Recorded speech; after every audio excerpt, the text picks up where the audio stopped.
mean you ain't get paid? What you mean you preaching and do pay? He said, never do it without somebody sowing back into you. I ain't getting that first. I'm like, freely you receive, freely you give, all that scripture and good stuff. But the reality is, a person can say amen and say they enjoy yourself. Oh, he sure preached today. But the reality is, if you don't sow anything to it, you're not entitled to it.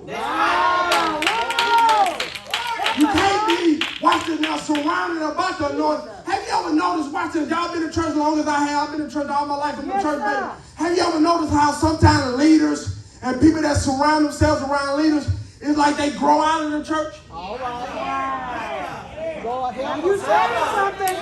The leader go to the next level, people invite him, and the churches that invite him, they're 3-4 times bigger than the church they at. The leadership team see it because they with it and they travel with them, and then they got to come back down to where they at locally. You want to know why? It's because, watch this, locally the people never sold into them. So you got a handful of Tasha that's sowing and being a part. Watch it now, they transition with the leader. Your pastor go from pastor to overseer to bishop. You ought to be transitioning as a leader.